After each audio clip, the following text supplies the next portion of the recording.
Hello everyone. Question is Universal Containers UC has implemented a multi-org strategy and would like to centralize the management of their Salesforce user profiles. What should the architect recommend to allow Salesforce profiles to be managed from a central system of record? Option A. Implement JIT provisioning on the SAML IDP that will pass the profile ID in each assertion. Option B. Create an Apex scheduled job in one org that will synchronize the other org's profile. Option C. Implement delegated authentication that will update the user profiles unnecessary. Option D. Implement an OAuth JWT flow to pass the profile credentials between systems. Correct answer is option A. Question is Universal Containers UC is setting up their customer community self-registration process. They are uncomfortable with the idea of assigning new users to a default account record. What will happen when customers self-register in the community? Option A. The self-registration process will produce an error to the user. Option B. The self-registration page will ask user to select an account. Option C. The self-registration process will create a person account record. Option D. The self-registration page will create a new account record.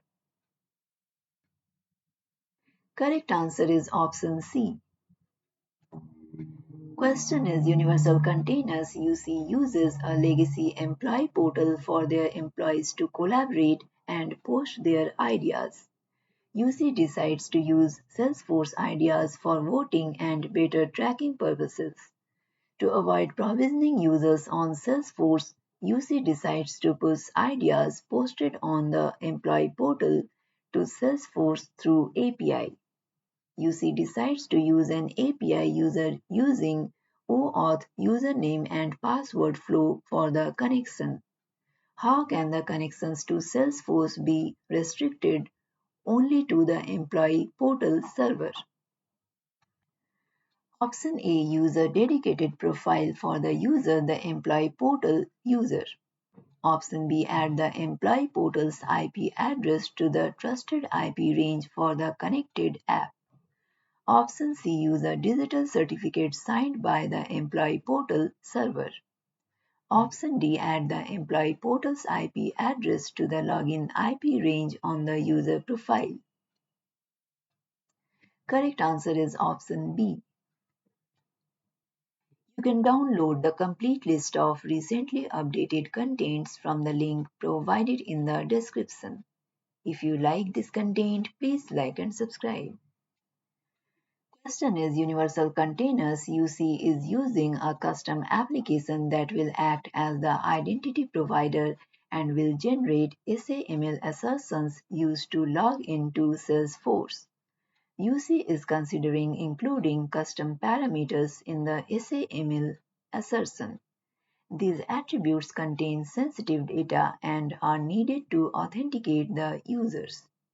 The assertions are submitted to Salesforce via a browser form post.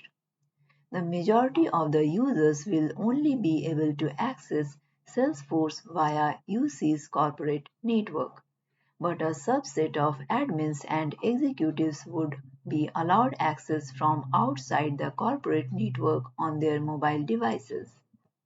Which two methods should an architect consider to ensure that the sensitive data cannot be tampered with nor accessible to anyone while in transit? Option A. Use the identity provider's certificate to digitally sign and Salesforce's certificate to encrypt the payload. Option B. Use Salesforce's certificate to digitally sign the SAML assertion and a mobile device management client on the user's mobile devices. Option C. Use the identity provider's certificate to digitally sign and the identity provider's certificate to encrypt the payload. Option D. Use a custom login flow to retrieve sensitive data using an Apex callout without including the attributes in the assertion. Correct answer is option A and option C. You can download the complete list of recently updated contents from the link provided in the description. If you like this content, please like and subscribe.